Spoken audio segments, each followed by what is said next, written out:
Hi friends, welcome back to my channel.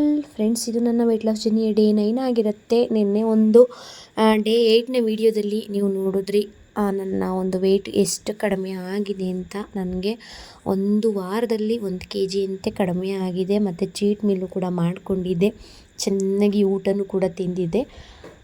ಯಾವುದು ಕೂಡ ನನ್ನ ಒಂದು ವೆಯ್ಟ್ ಲಾಸ್ ಜರ್ನಿನಲ್ಲಿ ಎಫೆಕ್ಟ್ ಆಗಲಿಲ್ಲ. ಏನಕ್ಕಂತಂದರೆ ಚೆನ್ನಾಗಿ ನೀಟಾಗಿ ಒಂದೇ ರೀತಿಯ ಕನ್ಸಿಸ್ಟೆನ್ಸಿಲಿ ನಾನು ಮಾಡ್ಕೊಂಡು ಬರ್ತಿದ್ದೆ. ಮತ್ತು ನಿನ್ನೆ ವೀಡಿಯೋದಲ್ಲಿ ಮಾತ್ರ ನಾನೇನು ತೋರಿಸಿದ್ದೀನಿ ಆ ಒಂದು ವೀಡಿಯೋದಲ್ಲಿ ಮಾತ್ರ ನಾನು ಚೀಟ್ ಮೀಲ್ನ ಮಾಡಿಕೊಂಡಿದ್ದು. ಇದುವರೆಗೂ ಅಷ್ಟು ಚೀಟ್ ಮೀಲ್ನ ನಾನು ನನ್ನ ಜರ್ನಿನಲ್ಲಿ ಮಾಡ್ಕೊಂಡಿದ್ದೇ ಇಲ್ಲ.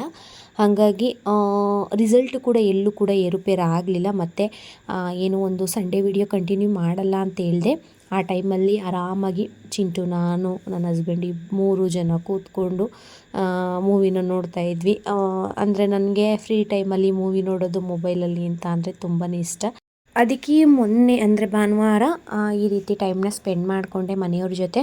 ಅದಾದ ನಂತರ ಮತ್ತೆ ಸೋಮವಾರ ಅಂದರೆ ನಿನ್ನೆ ಟ್ಯೂಷನ್ಗೆ ಕರ್ಕೊಂಡು ಹೋಗಬೇಕು. ಪ್ರತಿದಿನ ಏನು ಹೋಗ್ತಿದ್ದೀವಿ ಅದೇ ರೀತಿ ಕಂಟಿನ್ಯೂ ಮಾಡ್ಕೋಬೇಕು. ಮತ್ತು ನನಗೂ ಕೂಡ ಹೆಲ್ತ್ ಅಪ್ಸೆಟ್ ಆಯಿತು. ಅದಾದಮೇಲೆ ಮತ್ತೆ ವೆಯ್ಟ್ ಚೆಕ್ ಮಾಡೋಣ ಅಂತ ಅಂದ್ಕೊಂಡೆ. ಏನು ನಿನ್ನೆ ಒಂದು ವೆಯ್ಟ್ ಚೆಕ್ ಮಾಡಿ ನಿಮ್ಮ ಜೊತೆ ಶೇರ್ ಮಾಡ್ಕೊಂಡಿದ್ದೆ.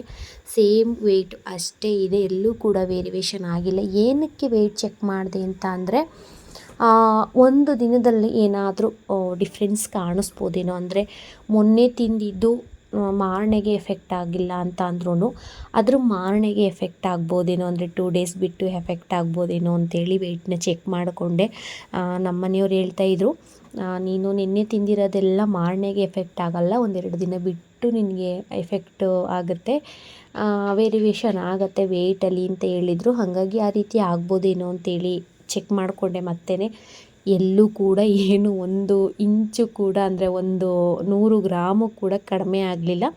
ಕರೆಕ್ಟಾಗಿ ಎಷ್ಟಿತ್ತು ಅಷ್ಟೇ ಇತ್ತು. ಮತ್ತು ವೇಟಿಂಗ್ ಸ್ಕೇಲಲ್ಲಿ ನಾವು ಪ್ರತಿದಿನ ವೆಯ್ಟ್ ಚೆಕ್ ಮಾಡ್ತು ಅಂದರೆ ಜಾಸ್ತಿ ಏನು ವೇರಿಯೇಷನ್ ತೋರಿಸಲ್ಲ, ಡಿಫ್ರೆನ್ಸ್ ತೋರಿಸಲ್ಲ, ಅಷ್ಟೇ ತೋರಿಸುತ್ತೆ. ಹಾಗಾಗಿ ನಾನು ಹೇಳ್ತೀನಲ್ವ, ಅಲ್ಲಲ್ಲೇ ಇಂಚಸ್ ಲಾಸ್ ಬಗ್ಗೆ ಗಮನ ಕೊಡಿ. ಒಂದು ಡ್ರೆಸ್ಗಳು ಮತ್ತು ನೀವು ಡೈಲಿ ವೇರ್ ಮಾಡ್ತಕ್ಕಂಥ ಬಟ್ಟೆಗಳು ಲೂಸ್ ಆಯಿತು ಅಂದರೆ ನೀವು ಸಣ್ಣ ಆಗಿದ್ದೀರಾ, ವೇಟಿಂಗ್ ಮಿಷಿನ್ ಮೇಲೆ ನಿಂತ್ಕೊಂಡು ನೀವು ವೇಟ್ ಚೆಕ್ ಮಾಡಿಕೊಂಡು ಸಣ್ಣ ಆಗಿದ್ದೀರಾ ಅಂತ ಗ್ಯಾರಂಟಿ ಮಾಡ್ಕೊಳ್ಳೋದು ಬೇಕಾಗಿಲ್ಲ. ಬಟ್ಟೆಗಳೆಲ್ಲ ಫ್ರೀ ಆಗ್ತಿದೆ, ನೀವು ನೋಡೋರ ಕಣ್ಣಿಗೆ ಸಣ್ಣ ಕಾಣಿಸ್ತಿದ್ದೀರಾ, ನಿಮ್ಗೆ ಯಾರಾದರೂ ಸಣ್ಣ ಆಗ್ತಿದ್ದೀರಾ, ಯಾವ ರೀತಿ ಟ್ರೈ ಮಾಡಿ ಸಣ್ಣ ಆದ್ರಿ ಅಂತೆಲ್ಲ ಕೇಳಿದ್ರೆ ಆಟೋಮೆಟಿಕ್ಕಾಗಿ ನೀವು ಸಣ್ಣ ಆಗಿದ್ದೀನಿ ಅಂತಲೇ ಅರ್ಥ. ಚೆಕ್ ಮಾಡಲೇಬೇಕು ಅಂತೇನಿಲ್ಲ. ಮತ್ತು ನನಗೆ ಪಾತ್ರೆ ಊಟ ಮಾಡೋದು ಇಡಿಸಲ್ಲ ಅಂತ ಹೇಳಿದ್ನಲ್ಲ, ಅದರಿಂದ ಸ್ವಲ್ಪ ಹೆಲ್ತ್ ಅಪ್ಸೆಟ್ ಆಯಿತು. ಹೊಟ್ಟೆ ಕೂಡ ಕೆಟ್ಟಿತ್ತು. ಹಾಗಾಗಿ ನಾನೇನು ಮಾಡ್ತಾಯಿದ್ದೀನಿ ಅಂತ ಅಂದರೆ, ಇನ್ನು ಹೊರಗೆ ಹೋಗ್ಬೇಕಲ್ಲ, ಬೆಳಿಗ್ಗೆ ಹೋದರೆ ಸಂಜೆನೇ ಬರೋದು, ಆ ಟೈಮಲ್ಲಿ ಏನಾದರೂ ಪ್ರಾಬ್ಲಮ್ ಆಗ್ಬೋದೇನೋ ಅಂತೇಳಿ ಸ್ವಲ್ಪ ಟೀ ಮಾಡ್ಕೊಂಡು ಕುಡಿತಾ ಇದ್ದೀನಿ. ಅದ್ರ ಜೊತೆ ಬಿಸ್ಕೆಟ್ ತಿನ್ನಬೇಕು ಅಂತ ಹೇಳ್ತಾರೆ, ಬಟ್ ನಾನು ಬಿಸ್ಕೆಟ್ ತೊಗೊಂಡಿಲ್ಲ. ಟೀ ಮಾತ್ರ ಮಾಡ್ಕೊಳ್ಳೋಣ ಅಂತೇಳಿ ಟೀ ಮಾಡ್ಕೊಡ್ತಾ ಇದ್ದೀನಿ. ಮತ್ತು ಬೆಳಗಿನ ತಿಂಡಿಗೆ ನಾನು ಹೆಸ್ರುಕಾಳು ಪಲ್ಯ ಮತ್ತು ಚಪಾತಿನ ಮಾಡಿಕೊಂಡೆ. ತುಂಬ ಈಸಿಯಾಗಿ ಹೆಸ್ರುಕಾಳು ಪಲ್ಯನ ಮಾಡಿಕೊಂಡೆ. ರೆಸಿಪಿನ ತೋರಿಸೋಣ ಅಂದ್ಕೊಂಡು ನೈಟೇ ಅಂದ್ಕೊಂಡು ಬೆಳಗ್ಗೆ ಪಲ್ಯ ಮಾಡ್ಕೊಳ್ಳೋಣ, ಅದರದ್ದೆಲ್ಲ ವೀಡಿಯೋ ಕ್ಲಿಪ್ಪಿಂಗ್ಸ್ ತೊಗೊಳ್ಳೋಣ ಅಂತ ಮಲಗಿದೆ. ಬಟ್ಟು 4 ಗಂಟೆ ಜಾವದಿಂದ ನನಗೆ ಸ್ವಲ್ಪ ಹೊಟ್ಟೆ ಎಲ್ಲ ಗುಡ ಆ ಥರ ಸ್ಟಾರ್ಟ್ ಆಯಿತು. ಒಂದು 8 ಗಂಟೆ 8:30ವರೆಗೂ ಅದೇ ರೀತಿ ಆಯಿತು. ಅದಾದಮೇಲೆ ಸರಿ ಹೋಯಿತು. ಸ್ವಲ್ಪ ಸುಸ್ತು ಸಂಕಟ ಆ ರೀತಿ ಆಗ್ತಿತ್ತು. ಅದರಲ್ಲೂ ಆ ಥರ ಪೇಯ್ನ್ ಇದ್ರೂ ಕೂಡ ಮನೆ ಅಡುಗೆ ಎಲ್ಲ ಮುಗಿಸ್ಕೊಂಡು, ಅಂದರೆ ಬೆಳಿಗ್ಗೆ ತಿಂಡಿ, ಮಧ್ಯಾಹ್ನದ ಅಡುಗೆ, ಮತ್ತು ಸ್ವಲ್ಪ ಬೆಣ್ಣೆ ಎಲ್ಲ ಕರಗಿಸ್ಕೊಳ್ಳೋದಿತ್ತು, ತುಪ್ಪ ಮಾಡ್ಕೊಳ್ಳೋದಿತ್ತು, ಅದನ್ನೆಲ್ಲ ಮಾಡಿಕೊಂಡು ರೆಡಿಯಾಗಿ ನಾನು ಚಿಂಟು ಇಲ್ಲಿ ಟ್ಯೂಷನ್ಗೆ ಹೋಗೋಣ ಅಂತ ಹೋಗ್ತಾಯಿದ್ದೀವಿ. ಮೊನ್ನೆ ನಾವು ಸಾಟರ್ಡೆ ಹೋಗಿರಲಿಲ್ಲ ಟ್ಯೂಷನ್ಗೆ, ಮಜಾ ಮಾಡ್ತಿದ್ದೋ. ಯಾಕೆ ಮಜಾ? ನಮ್ಮ ದೊಡ್ಡ ಮಾವ ಅಂತಿದ್ದಿ. ನಿಮ್ಮ ದೊಡ್ಡ ಮಾವ ಅಲ್ಲ, ದೊಡ್ಡ ತಾತ. ದೊಡ್ಡ ತಾತ ಅಂತಿದ್ದಿ. ನಮಗೆ ದೊಡ್ಡ ಮಾವ. ನೀಟಾಗಿ ಮಾತಾಡು. ನಾನು 2 ಜ್ಯೂಸ್ ಬಾಟ್ಲಿ ಎತ್ಕೊಬಿಟ್ಟೆ. ಹಾಂ, ಅವ್ರಿಗೆ ಹೇಳ್ತೀನಿ ಜ್ಯೂಸ್ ಬಾಟ್ಲು ಎತ್ಕೊಂಡೆ ಅಂತ ಹೇಳಿದೆ ಆಗಲೇ. 2 ಬಾಟ್ಲು ಎತ್ತು ಆಯಿತು, ಕುಡ್ದು ಆಯಿತು, ಖಾಲಿನೂ ಆಯಿತು ಅಲ್ಲ.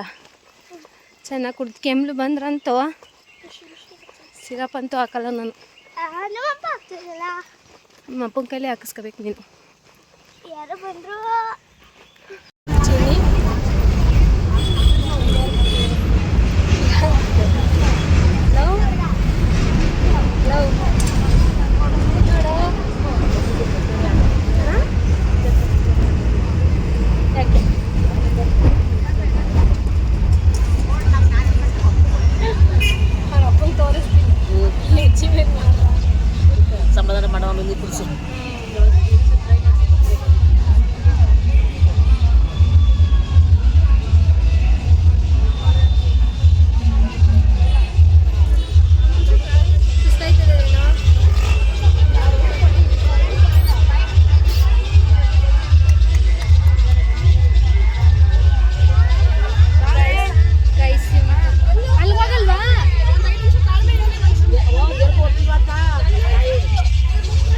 ಹೆಸ್ರು ಕಾಳು ಪಲ್ಯಕ್ಕೆ ನಾನು ಹೆಸ್ರು ಕಾಳು ಮತ್ತು ಬೀನ್ಸ್ನ ಕೂಗಿಸ್ಕೊಂಡೆ, ಒಂದು ವಿಸಲ್ ಬರ್ಸ್ಕೊಂಡೆ. ಅದಾದ ನಂತರ ಸಾಸಿವೆ, ಕರಿಬೇವು, ಹಸಿಮೆಣ್ಸಿನ್ಕಾಯಿ, ಈರುಳ್ಳಿ, ಕೊತ್ತಂಬರಿ ಸೊಪ್ಪು ಮತ್ತು ಬೇಯಿಸ್ಕೊಂಡಿದ್ದಂಥ ಹೆಸ್ರು ಕಾಳು ಮತ್ತು ಬೀನ್ಸ್ನ ಚೆನ್ನಾಗಿ ಹಾಕಿ ಫ್ರೈ ಮಾಡಿ, ಅದಾದ ನಂತರ ಅದಕ್ಕೆ ಸ್ವಲ್ಪ ಕಾಯಿ ತುರಿ, ಉಪ್ಪನ್ನ ಸೇರಿಸ್ಕೊಂಡೆ. ಅದಕ್ಕೆ ಚಪಾತಿ ಮಾಡ್ಕೊಂಡಿದ್ದೆ. ನನಗೆ ಸ್ವಲ್ಪ ಹೊಟ್ಟೆ ಪ್ರಾಬ್ಲಮ್ ಇರೋದ್ರಿಂದ ನಾನು ಬೆಳಿಗ್ಗೆ ಏನೂ ಕೂಡ ತಿನ್ನೋದಕ್ಕೆ ಹೋಗಲಿಲ್ಲ. ಜಸ್ಟು ಟೀ ಮಾತ್ರ ಕುಡಿದು ಟ್ಯೂಷನ್ ಜಾಗಕ್ಕೆ ಬಂದ್ವಿ ನಾನು ಚಿಂಟು ಏನು ಮಾಡ್ದ ಅಂತ ಅಂದರೆ, ತುಪ್ಪನ ಮಾಡ್ತಿದ್ನಲ್ಲ, ಅದ್ರದ್ದು ತುಪ್ಪದುಡಿ ಅನ್ನ ತಿನ್ನಲ್ಲ, ಅವನಿಗೇನು ಡೈಜೆಷನ್ ಆಗಲಿಲ್ಲ ಅಂತ ಅನಿಸುತ್ತೆ. ನಾನು ಸೊಪ್ಪು ಸಾರು ಮಾಡಿದ್ದೀನಿ, ತಿನ್ಕೋ, ಬಾಕ್ಸಿಗೆ ಚಪಾತಿ ಮತ್ತು ಕಾಳು ಪಲ್ಯನ ತೊಗೊಂಡು ಬರ್ತೀನಿ, ಅದನ್ನು ತಿನ್ನುವಂತೆ ಮಧ್ಯಾಹ್ನದ ಊಟಕ್ಕೆ. ಇವಾಗ ಉಪ್ಪು ಸಾಂಬಾರಲ್ಲಿ ತಿನ್ನು ಅಂತ ಹೇಳಿದೆ, ಡೈಜೆಷನ್ ಆಗುತ್ತೆ ನೀಟಾಗಿ. ಅಂದರೆ ಅವನು ಕೂಡ ನೆನ್ನೆ ಮೊನ್ನೆ ಎಲ್ಲ ನಾನ್ ವೆಜ್ ಎಲ್ಲ ತಿಂದಿದ್ನಲ್ಲ, ಹಾಗಾಗಿ ತಿನ್ನಪ್ಪ ಅಂತ ಹೇಳಿದೆ. ಬಟ್ ಅವನು ಇಲ್ಲ, ತುಪ್ಪದುಡಿ ಅನ್ನ ತಿಂತೀನಿ ಅಂತ ಹೇಳ್ದ. ಅದು ತಿಂದಿದ್ಕೋ ಏನೋ ಗೊತ್ತಿಲ್ಲ, ಬಸ್ಸಲ್ಲೆಲ್ಲ ವಾಮಿಟ್ ಆಯ್ತು ಅವನಿಗೆ. ಅಂದರೆ ಅವನು ವಿಂಡೋ ಸೀಟು ಜಾಸ್ತಿ ಆ ಕಡೆನೇ ಕೂತ್ಕೊಳ್ಳೋದು, ನೀಟಾಗಿ ಗಾಳಿ ಎಲ್ಲ ಸಿಗುತ್ತೆ ಅಂತ. ಅವನಿಗೆ ನನಗೆ ಇಬ್ರಿಗೂ ಬಸ್ಸು ಕಾರು ಅನ್ನೋದಾಗಲ್ಲ, ಅದರಿಂದ ದೂರ ನಾವು. ಇವಾಗ ಏನೋ ಸ್ವಲ್ಪ ಅಡ್ಜಸ್ಟ್ ಮಾಡ್ಕೊಂಡು ಓಡಾಡ್ತಾ ಇದ್ದೀವಿ. ಸ್ವಲ್ಪ ಗಾಳಿ ಎಲ್ಲ ನೀಟಾಗಿ ಬರೋ ಕಡೆ ಅಂದರೆ ಕಿಟಕಿ ಸೈಡೇ, ವಿಂಡೋ ಸೈಡೇ ಕೂತ್ಕೊಂಡು ಬರ್ತೀವಿ. ಇವತ್ತು ಫುಲ್ಲು ಬಸ್ ರಶ್ ಇರೋ ಕಾರಣ ಅವನಿಗೆ ವಿಂಡೋ ಸೈಡು ಸೀಟ್ ಸಿಗಲಿಲ್ಲ. ಅದಾದ ನಂತರ ಒಬ್ಬರು ಅಜ್ಜಿ ಕೂತಿದ್ರು, ಅದ್ರ ಪಕ್ಕ ಅವ್ನು ಕೂತಿದ್ದ, ಅದ್ರ ಪಕ್ಕ ನಾನು ಕೂತಿದ್ದೆ. ಹಾಗಾಗಿ ಮಧ್ಯದಲ್ಲಿ ಅವ್ನು ಕೂತಿರೋದ್ರಿಂದ ಒಂಥರ ಹಿಂಸೆ ಆಗಿ ವಾಮಿಟ್ ಮಾಡ್ದೆ. ಮತ್ತು ಏನೂ ಕೂಡ ಡೈಜೆಷನ್ ಆಗಿರಲಿಲ್ಲ. ಅವಾಗ ತಾನೇ ಊಟ ಮಾಡಿ ಬಸ್ ಹತ್ತಿದ್ನಲ್ವ, ಅಂದರೆ ಟ್ಯೂಷನಿಗೆ ಹೋಗೋ ಟೈಮಲ್ಲಿ 1 ಅವರ್ ಬಿಫೋರ್ ಊಟ ಮಾಡಿದ್ದ. ಅದು ಆರಗ್ನೆ ಆಗಿರಲಿಲ್ಲ ಅನಿಸುತ್ತೆ, ವಾಮಿಟ್ ಎಲ್ಲ ಮಾಡಿಕೊಂಡು ಸುಸ್ತಾಗಿದ್ದ. ಮತ್ತು ಅದೆಲ್ಲ ವಾಶ್ ಮಾಡಿ, ಅಂದರೆ ನಾನು ಟ್ಯೂಷನ್ ಪ್ಲೇಸಿಗೆ ಬಂದು ನೀಟಾಗಿ ವಾಶ್ ಮಾಡಿ, ಅಂದರೆ ಸ್ಮೆಲ್ ಏನೂ ಬರಬಾರ್ದು ಅಂತೇಳಿ. ಮತ್ತು ಆ ಥರ ಸ್ಮೆಲ್ ಏನಾದರೂ ಬಂತು ಅಂದರೆ ಅವನಿಗೂ ಇನ್ನೊಂದು ಸಲ ಇರಿಟೇಷನ್ ಆದಂಗೆ, ಮತ್ತು ಇನ್ನೊಂದು ಸ್ವಲ್ಪ ವಾಮಿಟ್ ಆದಂಗೆ ಆಗುತ್ತೆ ಅಂತೇಳಿ ನೀಟಾಗಿ ಅವನಿಗೆ ಶರ್ಟ್ನ ಚೇಂಜ್ ಮಾಡಿ ಸ್ವಲ್ಪ ಎಲ್ಲ ನೀರಲ್ಲಿ, ಬಿಸಿ ನೀರಲ್ಲಿ ತೊಳೆದಾಕ್ದೆ.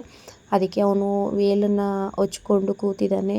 ಇನ್ನು ಶರ್ಟನ್ನು ಒಣಗ್ಸೋಕ್ಕೆ ಅಂದ್ಬಿಟ್ಟು ಹಾಕಿದ್ದೀನಿ. ಮತ್ತು ಚಪಾತಿ ತೊಗೊಂಡೋಗಿದ್ದೆ, ಚಪಾತಿನ ತಿನ್ನಿಸ್ಲಿಲ್ಲ. ಫ್ರೆಂಡು ಉಪ್ಪು ಸಾಂಬಾರು ಅನ್ನನ ತಂದಿದ್ರು, ನುಗ್ಗೆ ಸೊಪ್ಪಿನ ಸಾಂಬಾರು, ಉಪ್ಪು ಸಾಂಬಾರನ್ನ, ಅದೇ ಅನ್ನ ಸಾಂಬಾರನ್ನ ತಿನ್ನಿಸ್ತಾ ಇದ್ದೀನಿ. ನನಗೂ ಕೂಡ ಬೆಳಿಗ್ಗೆ ಸ್ವಲ್ಪ ಹೆಲ್ತ್ ಅಪ್ಸೆಟ್ ಆಯಿತು. ಇವಂದು ಕೂಡ ಹಿಂಗಾಯ್ತಲ್ಲ ಅಂತ ನನಗೆ ಸ್ವಲ್ಪ ಏನೋ ಒಂಥರ ತಲೆ ಚಿಟ್ಟಿಡ್ದಂಗೆ ಆಗ್ತಿತ್ತು, ಬೇಜಾರಾಗ್ತಿತ್ತು, ಕಿರಿಕಿರಿ ಅಂತ ಅನ್ನಿಸ್ತಿತ್ತು. ಅದಾದಮೇಲೆ ನಾನು ಸ್ವಲ್ಪ ಹೊತ್ತು ಊಟನೇ ಮಾಡೋಕ್ಕೆ ಹೋಗಲಿಲ್ಲ. ಅದೆಲ್ಲ ನೋಡಿದ್ನಲ್ವ, ಏನೋ ಒಂಥರ ಬೇಜಾರು ಮತ್ತು ಫೀಲು ಕೂಡ ಆಗ್ತಿತ್ತು. ಯಾವತ್ತೂ ಹಿಂಗಾಗಿರಲಿಲ್ಲ, ಸ್ವಲ್ಪ ಅಡ್ಜಸ್ಟ್ ಮಾಡಿಕೊಂಡು ಬಸ್ಸಲ್ಲಿ ಓಡಾಡ್ತಿದ್ದ. ಬಟ್ ಇವತ್ತು ನನಗೂ ಈ ಥರ ಕೈ ಕೊಡ್ತು, ಅವನಿಗೂ ಈ ಥರ ಆಯ್ತಲ್ಲ. ಅಂದರೆ ಅವನು ಕೂಡ ಒಂದು 2 ಡೇಸಿಂದ ನಾನ್ ವೆಜ್ ಊಟ ಚೆನ್ನಾಗಿ ಮಾಡಿದ್ದ. ಅಂದರೆ ಮನೆಯಲ್ಲಿ ಊಟ ಮಾಡಿದ್ರೆ ಏನೂ ಅಷ್ಟು ಎಫೆಕ್ಟ್ ಆಗೋಲ್ಲ, ಬಟ್ ಅದು ಪಾತ್ರೆ ಊಟ ಅಲ್ವಾ, ಹಂಗಾಗಿ ಸ್ವಲ್ಪ ಅವನಿಗೆ ಎಫೆಕ್ಟ್ ಆಗಿದೆ. ಅವನಿಗೆ ನನಗೆ ಇಬ್ರಿಗೂ. ನಾನು ಓಕೆ, ಟೀ ಕುಡಿದ್ಮೇಲೆ ನನಗೆ ಕಂಪ್ಲೀಟಾಗಿ ಕಡಿಮೆ ಆಯಿತು. ಅದಕ್ಕೆ ನಾನು ಬೆಳಿಗ್ಗೆ ಊಟನ ಸ್ಕಿಪ್ ಮಾಡಿದೆ.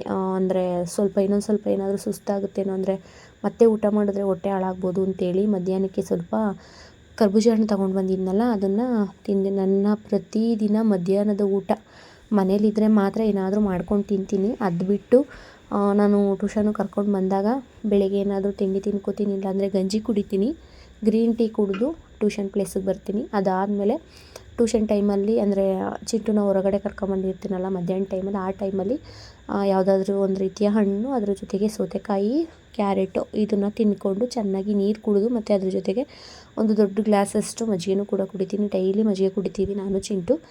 ಆದರೆ ಇವತ್ತು ಯಾವುದೇ ರೀತಿಯ ಡೆಟಾಕ್ಸ್ ವಾಟರು ಮತ್ತು ಗ್ರೀನ್ ಟೀಯನ್ನು ಕೂಡ ಬ್ಯಾಲೆನ್ಸ್ ಮಾಡ್ಕೊಳ್ಳೋದಕ್ಕಾಗಲಿ, ಅದೇ ಹೇಳಿದ್ನಲ್ವ, ಹೆಲ್ತ್ ಅಪ್ಸೆಟ್ ಆಗಿತ್ತು. ಮತ್ತು ಅದ್ರ ಜೊತೆಗೆ ಚಿಂಟುನೂ ಕೂಡ ಬಸ್ಸಲ್ಲಿ ಈ ರೀತಿ ಆಯ್ತಲ್ಲ, ನನಗೂ ಕೂಡ ತುಂಬಾ ಬೇಜಾರಾಯಿತು. ಇನ್ನೇನು ಮಾಡೋದು ಅಂತೇಳಿ, ಸರಿ ಅಂತೇಳಿ ಇಬ್ಬರು ಕೂಡ ಆರಾಮಾದ್ವಿ. ಅವನು ಕೂಡ ಟ್ಯೂಷನ್ ಮುಗಿಸ್ಕೊಂಡು ಬಂದಮೇಲೆ ಅವನು ಕೂಡ ಆರಾಮಾಗಿ ಫ್ರೀಯಾಗಿದ್ದ. ಅದಾದ ನಂತರ ಸ್ನ್ಯಾಕ್ಸ್ ಎಲ್ಲ ತಿನ್ನಿಸ್ಕೊಂಡು ಇನ್ನು ಬಸ್ಸಲ್ಲಿ ವಾಪಸ್ ಕರ್ಕೊಂಡು ಬರ್ತೀನಿ. ಹೇಳಿದ್ನಲ್ಲ, ನಾನೇನು ಒಂದು ವೆಯ್ಟ್ ಲಾಸ್ ಜರ್ನಿನ ಸ್ಟಾರ್ಟ್ ಮಾಡಿಕೊಂಡು ಅದ್ರ ಜೊತೆ ಕಂಟಿನ್ಯೂಸ್ ಆಗಿ ನಾನು ಜರ್ನಿನ ಮಾಡ್ಕೋತಾ ಬರ್ತಾಯಿದ್ದೀನಿ. ಎಲ್ಲೂ ಕೂಡ ಮಿಸ್ ಮಾಡಿಲ್ಲ. ಕೆಲವೊಂದು ಸಲ ಎಕ್ಸಸೈಸು, ಇನ್ನು ಸಣ್ಣ ಪುಟ್ಟ ಡೆಟಾಕ್ಸ್ ವಾಟರ್ದೆಲ್ಲ ಮಿಸ್ ಮಾಡ್ಕೋತೀನಿ. ಅದು ಬಿಟ್ಟರೆ ಕಂಟಿನ್ಯೂಸ್ ಆಗಿರೋದ್ರಿಂದ, ಕನ್ಸಿಸ್ಟೆನ್ಸಿ ಇರೋದ್ರಿಂದ ಎಲ್ಲೂ ಕೂಡ ವೆಯ್ಟ್ ಅನ್ನೋದು ವೇರಿಯೇಷನ್ ಆಗಿಲ್ಲ. ಚೆನ್ನಾಗಿ ಒಂದು ಒಳ್ಳೆ ರಿಸಲ್ಟ್ ಸಿಕ್ಕಿದೆ. ನೀವು ಕೂಡ ಟ್ರೈ ಮಾಡಿ. ಎಲ್ಲೂ ಕೂಡ ಮಧ್ಯದಲ್ಲಿ ಗ್ಯಾಪ್ ಕೊಡೋದಕ್ಕೆ ಹೋಗ್ಬೇಡಿ. ಗ್ಯಾಪ್ ಕೊಟ್ಟಾಗೇ ನಿಮಗೆ ರಿಸಲ್ಟ್ ಅನ್ನೋದು ಸಿಗಲ್ಲ. ಆರಾಮಾಗಿ ಮಧ್ಯದಲ್ಲಿ ಎಲ್ಲಾದರೂ ಒಂದಿನ ಓಕೆ, ಪರವಾಗಿಲ್ಲ, ಚೀಟ್ ಮೀಲ್ ಆಗುತ್ತೆ. ಅದು ಬಿಟ್ಟು ನೀವು 1 ದಿನ 2 ದಿನ ಮಾಡ್ತೀರಾ, ಮತ್ತು ಮತ್ತೆ ಅದೇ ಸ್ಟಾರ್ಟ್ ಮಾಡ್ಕೋತೀರಾ, ಹಳೆ ಫುಡ್ಡನ್ನೇ ರೊಟೀನೇ ಸ್ಟಾರ್ಟ್ ಮಾಡ್ಕೋತೀರಾ ಅಂತ ಅಂದರೆ ನಿಮಗೆ ವೆಯ್ಟ್ ಲಾಸ್ ಅನ್ನೋದು ಚೆನ್ನಾಗಿ ಆಗೋದಿಲ್ಲ. ನನ್ನನ್ನೇ ಒಂದು ಉದಾಹರಣೆ ತಗೊಂಡು ನೀವು ಜರ್ನಿನ ಸ್ಟಾರ್ಟ್ ಮಾಡ್ಕೋತು ಅಂದರೆ ಆರಾಮಾಗಿ ವೆಯ್ಟ್ ಲಾಸ್ ಆಗ್ಬೋದು. ನಾನು ಮುಂಚೆ ತುಂಬಾ ಇನ್ನೂ ಇದಕ್ಕಿಂತ ಎಫರ್ಟ್ ಹಾಕಿ ಮಾಡಿದೆ, ಬಟ್ ನನಗೆ ಅದು ಉಲ್ಟಾ ಹೊಡೀತು.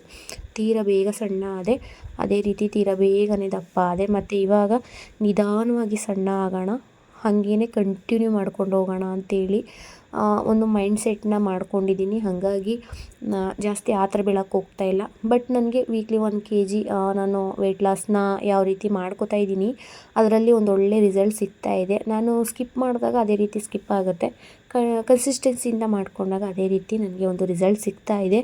ನೀವು ಕೂಡ ಮಾಡ್ಕೋತು ಅಂದರೆ ನಿಮಗೂ ಕೂಡ ಆರಾಮಾಗಿ ಒಂದು ಒಳ್ಳೆ ರಿಸಲ್ಟ್ ಸಿಗುತ್ತೆ ಅಷ್ಟನ್ನು ಹೇಳ್ತಾ, ಮತ್ತು ನಾನು ಟ್ಯೂಷನ್ ಮುಗಿಸ್ಕೊಂಡು ಬಂದು ಮನೆಗೆ ಬಂದೆ, ಆಗಲೇ 7 ಗಂಟೆ ಆಗಿತ್ತು. ಆ ಟೈಮಲ್ಲೂ ಕೂಡ ಒಂದು ಗ್ಲಾಸಲ್ಲಿ ಟೀ ಮಾಡ್ಕೊಂಡು ಕುಡಿದು ಬೆಳಗ್ಗೆಯಿಂದ ಸಂಜೆವರೆಗೂ ಏನೂ ತಿಂದಿಲ್ಲ, ಬರೀ ಹಣ್ಣು ಸಲಾಡಲ್ಲಿ ಇದ್ನಲ್ಲ. ಹಾಗಾಗಿ ಸ್ವಲ್ಪ ಸೊಪ್ಪಿನ ಸಾಂಬಾರಲ್ಲಿ ಒಂದು ಬೌಲ್ನಷ್ಟು ವೈಟ್ ರೈಸ್ನ ತಿಂತಾಯಿದ್ದೀನಿ. ಅಂದರೆ ಸುಸ್ತಾಗ್ತಿತ್ತಲ್ಲ, ಹಾಗಾಗಿ ವೈಟ್ ರೈಸ್ನ ತಿಂದ್ಕೊಂಡು ನನ್ನ ಡೇನ ಮುಗಿಸ್ಕೊತಾ ಇದ್ದೀನಿ. ನಾನು ನಾಳೆಯಿಂದ ನನ್ನ ಒಂದು ಜರ್ನಿನ ಸ್ಟ್ರಿಕ್ಟಾಗಿ ಕಂಡೀಷನ್ ಆಗಿ ಮಾಡ್ಕೊಳ್ಳೋಣ ಅಂತ ಅಂದ್ಕೊಂಡಿದ್ದೀನಿ ಫ್ರೆಂಡ್ಸ್. ಯಾರೆಲ್ಲ ಕೊನೆಯವರೆಗೂ ವೀಡಿಯೋನ ನೋಡಿದ್ರಿ ಎಲ್ರಿಗೂ ಕೂಡ ಥ್ಯಾಂಕ್ಸ್ನ ತಿಳಿಸ್ತಾ ಇನ್ನು ನಾಳಿನ ವೀಡಿಯೋದಲ್ಲಿ ಸಿಗೋಣ friends. Bye and good night.